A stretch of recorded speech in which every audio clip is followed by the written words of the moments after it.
তো hello guys, যেমনটা আমরা লাস্ট এপিসোডে দেখেছিলাম ত্যাংশাং আর কুইন জুয়ের মধ্যে ফাইট চলছিল আর যার মাঝে ত্যাংশাং অনেক বেশি রেগে গিয়েছিল। এই জন্য ত্যাংশাং 1-to-1 ব্যাটেলের জন্য রেডি হয়ে যায়। আর ত্যাংশাং এর কাছে যেহেতু জিবুর সোল ছিল, যার কারণে সে জিবুর পাওয়ার কেউ ইউজ করতে পারতো। ত্যাংশাং এখন সোজা প্রিন্স জুয়ের উপর অ্যাটাক করে দেয়। সে তার হাউতিয়ান হ্যামারের ইউজ করে, সাথে সে জিবুর টেলিপোর্টেশন পাওয়ারের ইউজ করে লড়াই করতে থাকে। এখানে এদের মধ্যে আইকনিক লেভেলের ফাইট চলছিল, কিন্তু লাস্টে গিয়ে আমরা দেখতে পারি ত্যাংশাং একটু দুর্বল হতে থাকে। কিন্তু ত্যাংশাং তখন তার হাউতিয়ান হ্যামারের ইউজ করে এঞ্জেল রিয়েলামকে তোড়ে ভেঙে দেয়। ত্যাংশাং এখানে প্রিন্স জুয়ের ডোমেনটা তো ভেঙে দেয়, কিন্তু সাথে সেও অনেক বেশি ইনজার্ড হয়ে যায়, আর যার কারণে সে মাটিতে এসে বসে পড়ে। অবশ্যই ত্যাংশাং এখানে অনেক বেশি ঘায়েল হয়ে যায়, কিন্তু প্রিন্স জু যখন ত্যাংশাং এর পাওয়ার দেখে তখন সে তার ফ্যান হয়ে যায়। প্রিন্স জু বলে, আমি তো তোমার ফ্যান হয়ে গেছি, অবশ্যই তুমি আমার অ্যানিমি হওয়ার ডিজার্ভ করো, তবে আমি আমার এই পারফেক্ট এনিমিকে আজকে মেরে ফেলবো। আর এটা বলে সে তার এঞ্জেল সোয়ার্ডকে বাইরে বের করতে থাকে। আর এটা দেখার পরে ত্যাংশাং তাকে বলে, সত্যি কথা বলো তুমি কে?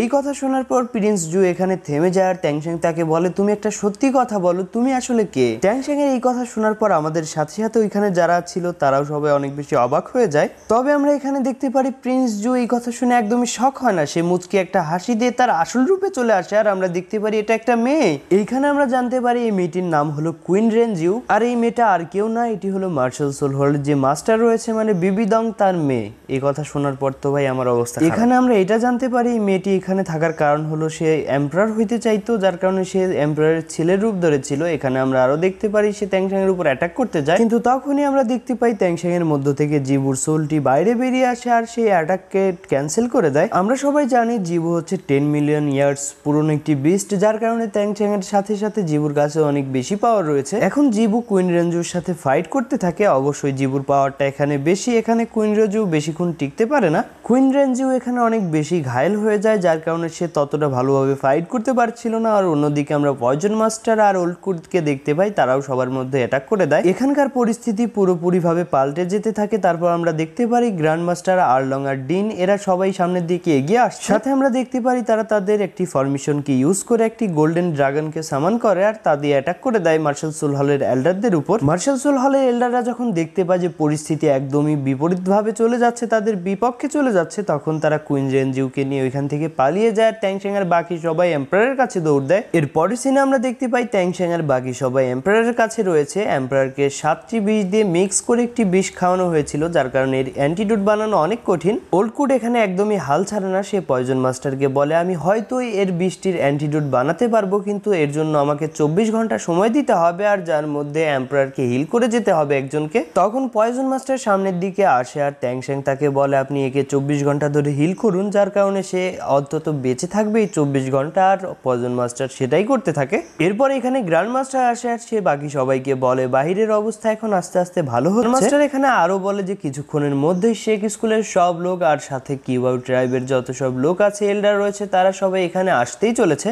তারা এইসব নিয়ে কথাবার্তা বলছিলই, কিন্তু তারা জানতে পারে যে বাইরে কিছু লোক তাদের নিয়ে একটা কথা ছড়িয়ে দিয়েছে যে এম্পারারকে কেউ একজন কিডন্যাপ করতে এসেছে, যেটা শুনে সব সৈনিকরা তাদের উপর অ্যাটাক করার জন্য এগিয়ে আসে। আসলে এখানে হয়েছে কি যে মার্শাল সোল হলের কিছু সৈনিক এখানে থেকে গিয়েছিল, তারা যে রিয়েল সৈনিক এ রাজ্যের তাদের মধ্যে খবর ফেলে দিয়েছে যে ত্যাংশাং এর বাকি সবাই এম্পারারকে কিডন্যাপ করতে চাচ্ছে, আর যে কারণে তারা তাদের রাজাকে বাঁচানোর জন্য এম্পারারের রুমের দিকে যাচ্ছিল। ত্যাংশাং যখন এই বিষয়টা জানতে পারে সে অনেক বেশি চিন্তিত হয়ে যায়। অন্যদিকে গ্র্যান্ড মাস্টার তাকে বলে, এই রাজ্যের সৈনিকরা যদি জানতে পারে তাদের রাজাকে কেউ কিডন্যাপ করতে কিংবা তার কোনো ক্ষতি করতে চাইছিল, তাহলে সবার আগে তারা প্রথমে তাদেরকে মারে এবং তাদের লাশের কাছে পরে জিজ্ঞাসা করে তোমরা কি করতে এসেছিলে। এইসব কথা শুনে ত্যাংশাং আর বাকি সবাই এম্পারারকে কোলে নিয়ে ওইখান থেকে পালানোর চেষ্টা করে যাতে তারা এম্পারারের জীবনকে বাঁচাতে পারে, কিন্তু মাঝেই কিছু সৈনিক এসে তাদের উপর অ্যাটাক করে দেয়। কিন্তু পয়জন মাস্টার আর বাকি সবাই মিলে তাদের খুব পিটিয়ে ওইখান থেকে সরিয়ে দেয়। এর সাথে এখানে আমরা এটাও দেখতে পাই ত্যাংশাং সবাইকে বলে এই রাজ্যের সৈনিকের যেন কোনো ক্ষতি না হয়, কারণ তারা শুধুমাত্র চাইছিল তাদের এম্পারারকে বাঁচাতে। যেহেতু শুধুমাত্র একটা ভুল বোঝাবুঝির জন্য এই ফাইটটি শুরু হয়েছিল, যার কারণে এখানে কোনো সৈনিককে খুব খারাপভাবে আহত করা হচ্ছিল না, শুধুমাত্র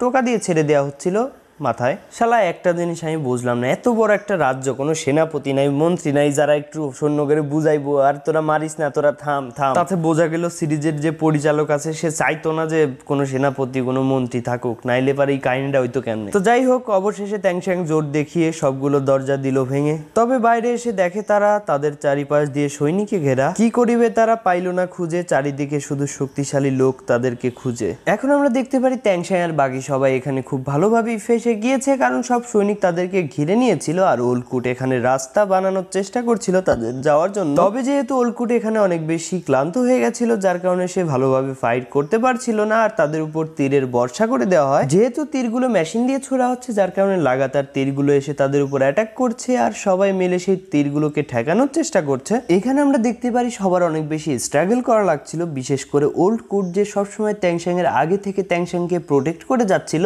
সে অনেক ক্লান্ত আর দুর্বল ছিল। কিন্তু তখনই তাদের সামনে একজন সোল্ডার মাস্টার চলে আসে যে ওল্ডকুটের উপর একটি বোদ্ধা পাম্প টেকনিকের ইউজ করে অ্যাটাক করে দেয়। পয়জন মাস্টার তার স্নেক দিয়ে অ্যাটাকটিকে থামানোর চেষ্টা করে, কিন্তু সে ব্যর্থ হয়ে যায়। এরপর আমরা দেখতে পারি গ্র্যান্ড মাস্টারদের যে ফরমেশন ড্রাগন ছিল আর পয়জন মাস্টারের সার্পেন্ট দুটো একসাথে মিলে সেই সোল্যান্ড মাস্টারের উপর অ্যাটাক করে, কিন্তু তার কিছুই হয় না। অন্যদিকে সময় যাচ্ছিল আর এদিকে রাজার অবস্থা খারাপ হচ্ছিল। প্রিন্স ব্যাং এখানে অনেক বেশি চিন্তায় পড়ে যায়। আর অন্যদিকে আমরা এটাও দেখতে পারি সেই সোল্যান্ড মাস্টারের সাথে পয়জন মাস্টার ড্রাগনের ফাইট চলছিল, সাথে ওল্ডকুটের উপর এখানকার সৈনিকটা অ্যাটাক করে দেয়। কিন্তু ওল্ডকুট এখানে অনেক বেশি দুর্বল হয়ে গেছিল, কিন্তু সে আচানক ফিল করে যে তার বডিতে অনেক বেশি পাওয়ার চলে এসেছে, সে অনেক এনার্জেটিক ফিল করতে থাকে। তখনই আমরা দেখতে পারি নিংরং রঙের যে ট্রাইব ছিল সেই ট্রাইবের লোক এখানে চলে আসে আর তারা কিন্তু সাপোর্টিং ব্রাঞ্চের লোক। নিংরং রঙের যে ট্রাইব ছিল তাদের যে লোক এসেছিল তারা সবাই ত্যাংশাং এর বাকি সবার এনার্জিকে বুস্ট করে দেয়। এখানে আমরা আইকনিক লেভেলের এন্ট্রি দেখতে পারি ট্যাঙ্ক সেক্টর, যেখানে অনেক বড় বড় লিডার ছিল, সাথে শেখ স্কুলের যত বড় বড় পাওয়ারফুল লোক ছিল তারা সবাই এখানে চলে আসে। এমনকি ত্যাংশাং এর যারা কম্পিটিটর ছিল তারা কিন্তু এখানে এসে ত্যাংশাং এর সঙ্গে যুদ্ধ করতে শুরু করে। ভাই এইখানকার এন্ট্রি গুলা যা ছিল উফ জোস, ভাই বলতেই হবে এখানকার ফাইট সিন গুলো জোস ছিল। যারা ত্যাংশাংকে পছন্দ করতো না তারাও এই যুদ্ধে অংশগ্রহণ করে, কারণ তারা মন থেকে তো অনেক ভালো। তারা ত্যাংশাংকে পছন্দ নাও করতে পারে মনে মনে, কিন্তু তারা এই রাজ্যের কখনোই খারাপ চায় না। আর এখানে অস্থির লেভেলে একটি ফাইট শুরু হয়ে যায় যেখানে সম্পূর্ণ পরিস্থিতি পাল্টে যেতে থাকে। এখানে আমরা দেখতে পারি মার্শাল সোল হলের কিছু সৈনিক গাধার মতো সব সৈনিকদেরকে চেতাইতেছিল যে মারিস না, এম্পারারে কিডন্যাপ করতে আইছে। তখন আঙ্কেল সোয়ার্ড সেই সব সৈনিকরা স্পিরিচুয়াল সোয়ার্ড দিয়ে একবারে কোপায় লেতা লেতা করে আলাদা দেয়। ভাই লাস্টে যাইয়া আমরা দেখতে পারি সব সৈনিক বন্দি করে লাইছে। অন্যদিকে আমরা কুইন রেঞ্জিউরে দেখতে পারি যে অনেক বেশি অসুস্থ আছিল। দুইজন সোল্যান্ড মাস্টার মিল্লা তারে হিল করে আর উইটাই সে কয় কি আমি জামু ত্যাংশাং রে মারতে, খালি তুই ওর কাছে ভালোবাসা চাইতি তোরে ভালোবাসা দিত, কিন্তু জান চাইলে কি আর জান দেবে ত্যাংশাং তোরে। তো যাই হোক, কুইন রেঞ্জিউ এখানে ত্যাংশাংকে মারার জন্য যেতে চাইছিল, কিন্তু তার যে দুজন সোল্যান্ড মাস্টার ছিল তারা তাকে থামিয়ে দেয়। এইখানে আমরা সত্য জানতে পারি যে কুইন রেঞ্জিউ আসলে রাজা হইতে চাইতো, সে দেশ শাসন করতে চাইতো, কিন্তু ত্যাংশাং তারে ছেকা দিয়া দিচ্ছে। অন্যদিকে একজন সৈনিককে দেখতে পাই যে প্রিন্স ব্যাং এর কাছে গিয়ে বলে ভাই প্রিন্স ব্যাং, যাই হোক এই নাম সে রাখতেই পারে, তাদের অধিকার আছে এই নাম ধরে ডাকার। প্রিন্স ব্যাং এর কাছে গিয়ে বলে যে আপনি কি এদের সাহায্য করছেন, আপনি কি এম্পারারকে কিডন্যাপ করার সাথে জড়িত কিনা। তখন প্রিন্স ব্যাং সবাইকে সবকিছু খুলে বলে যে এতদিন এখানে কি হয়েছে। আর এটা শোনার পর সেই সৈনিক তাদের সামনে হাঁটু গেড়ে বসে পড়েন, মাফ চায়। এরপর আমরা দেখতে পাই যে প্রিন্স ব্যাং তার বাপের কাছে যায়, তার বাপ কয় আজকে থেকে আমি তোমার রাজা বানাই দিলাম। শুননা তো ওইখানকার সৈনিক সবই অনেক বেশি খুশি হইয়ে যায়, তার মানে এখন থেকে প্রিন্স আর ব্যাং কওয়া যাইতো না, রাজা হইয়ে গেছে বেচারা। এখানে আজকের এপিসোড শেষ হয়ে যায়। তবে ভাই আজকে হাসি ঠাট্টা যাই কিছু করি আর না করি, মন আসলে ততটা ভালো নেই। বাংলাদেশের যে অবস্থা আজকে, তো পুরো জায়গায় পুরো বাংলাদেশেই তো কোথাও হয়তো নেট নাই, ওয়াইফাই বন্ধ হয়ে আছে, সব কিছুই মানে যোগাযোগ ব্যবস্থা কোথা থেকে যে খোঁজ খবর নিব, ঢাকায় কি চলতেছে না চলতেছে, ফোনে ভাই কতক্ষণ খোঁজ খবর নেওয়া যায়, সব কিছু বন্ধ করে দিয়েছে। হয়তো কালকে পর্যন্ত চলে আসবে। তবে আজকে যতদূর আমার এক বন্ধু থাকেন ঢাকাতে, যতদূর আর কি শুনলাম, আজকে নাকি খুবই গোলাগুলি চলছে। আপাতত না হলেও 100-150 জন নাকি মারা গেছে, এরকম বললো আর কি। তো আসলে এটা স্মরণীয় দিন হয়ে থাকবে সবার মনেই, কারণ যে হিসাবে কতটা অন্যায় অবিচার করা হয়েছে স্টুডেন্টদের উপর, এটা আল্লাহ বিচার করবে। আমি আজ 19 তারিখে ভিডিওটি বানাচ্ছি, হয়তো ভিডিও যতক্ষণ ওয়াইফাই আসতে আসতে হয়তো অনেকটা শান্ত হয়ে যাবে পরিবেশ। দোয়া করবেন যেন সবকিছু ভালো ভালো হয়। তো বিদায় নিচ্ছে আজকের মতো, দেখা হবে নেক্সট এপিসোডে, ততক্ষণের জন্য